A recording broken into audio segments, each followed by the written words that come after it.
What's up, YouTube? This is Kian Sobani. Today's clip is actually taken out of the Loan Tracker on Tuesday. So every week, every Tuesday, we do a Loan Tracker podcast exclusively for patrons where we review the performances of every single Real Madrid loanee from the weekend and the past week. We watch all their games. Yes, it is crazy that we do that, but it's also our full-time job. We track everything that's going on with Real Madrid. So we do wake up every day. Some would call it fun. Others would call it psychotic, but we really enjoy it. So we watch every single Real Madrid player on loan over the past week, and then we review their performances. And this particular clip is not necessarily a review of Borja Mayoral's performance because he hasn't been playing much this season and he's just come back from COVID. But we discuss the potential fit to Getafe if he goes there in the winter. The entire episode goes much deeper, obviously, and it's also a two-parter. Part one of that full episode is a Clasico preview. In the last couple of days, we've done a lot of Clasico preview stuff, but I haven't had a chance to upload it. So I don't feel like it would make sense for me to upload now, given that I'm recording this message like a few hours before the Clasico. So by the time I put it up, people get to it, it might be irrelevant. I mean, I think our analysis, I hope it's relevant because we talked about the juicy Vinicius versus Alves matchup and some other things in the midfield, which we hope that we'll be vindicated on, but time will tell. You know, after the game is over, you'll be able to laugh about Vinicius versus Alves or come back and say, you were wrong. Alves is just completely locked down Vinicius. Who knows? We'll see. But enjoy the clip. If you like what we do, we have a deal right now. You get 2 months free on an annual membership, so you pay for 10 months and you get 12 months over on patreon.com/managingmadrid. It's very timely if you get that today or tomorrow, especially because the deal expires on Thursday. And tonight, if you're a patron, you get a link and you join us on Zoom for a Clasico post-game show at 5 p.m. Eastern. And then tomorrow, we have a special surprise guest that I can't spoil right now, but he's coming on to talk about Kylian Mbappe's situation. And then we do the mailbag with Lucas Navarrete. So yeah, get in. We just want you to be a part of this family, man. It's not even a money grab. We're not like raking it in here. It's $3 a month minimum to get access to our content. It's like the price of a coffee at Starbucks. It's the price of a bag of chips. But as I always say, much healthier than the bag of chips for sure. And you get a lot of value for it. And you get to support a cool cause because it's a big Real Madrid family that I'm sure you'd love to be a part of. So see you on the inside, patreon.com/managingmadrid, and enjoy today's clip about Borja Mayoral. Let's get it. Matt Wiltsey is here. Matt, I don't know if I told you this. I think I'm about to reveal it for the first time, but my 2022 New Year's resolution, my pledge to you and everyone and myself is to never let you down on the Loan Tracker again. I feel like this is week 2 now. I love it. I had any excuse to text you tonight. I'm being very transparent and honest with you. As a friend, as a human being, as just a burnt out analyst. My son was jumping on top of me. It was like 7 p.m. You were this close, weren't you? You were this close. I was about to, then I said, no, I don't care, whatever it takes. I'm dragging myself to the microphone. And actually, I'm here and I feel great. I feel fantastic. And really, it was never in doubt. I'm happy to be doing this with you. It feels like we finally have stuff to talk about. Like I got a bunch of tabs open. I don't know what your tabs look like, but my tabs are full. I'm going to have to figure out how to shuffle through these tabs quickly without stumbling, but I have a lot of tabs open. How about you?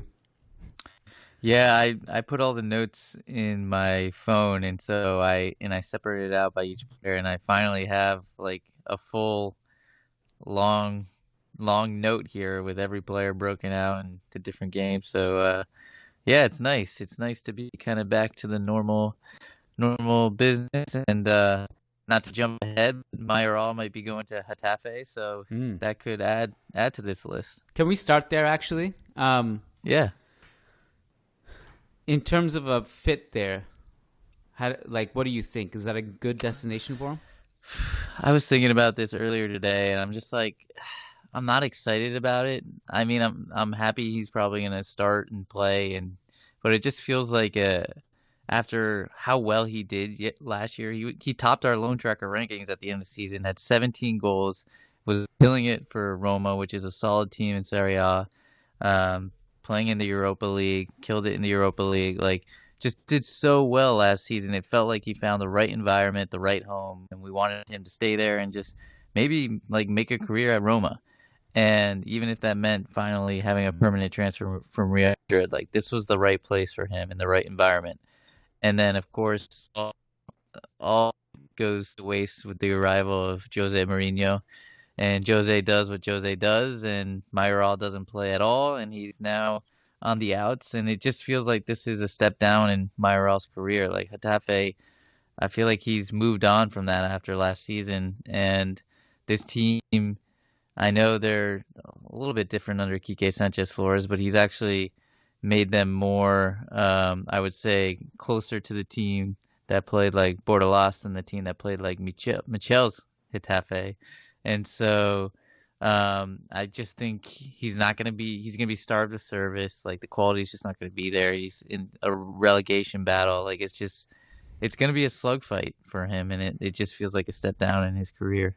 Really sucks, man. I mean, I have a lot to be thankful of Jose Mourinho for, like everything he did, really Yeah, from yeah, like 2000, what would you say, 11 to like 12, especially that one season. But there yeah. were a couple, The maybe first two seasons, the first last two was seasons or so. one to forget. Yeah. I feel like ever since he left Real Madrid, his career's kind of been downhill. But uh, it's crazy because like Mayoral should be.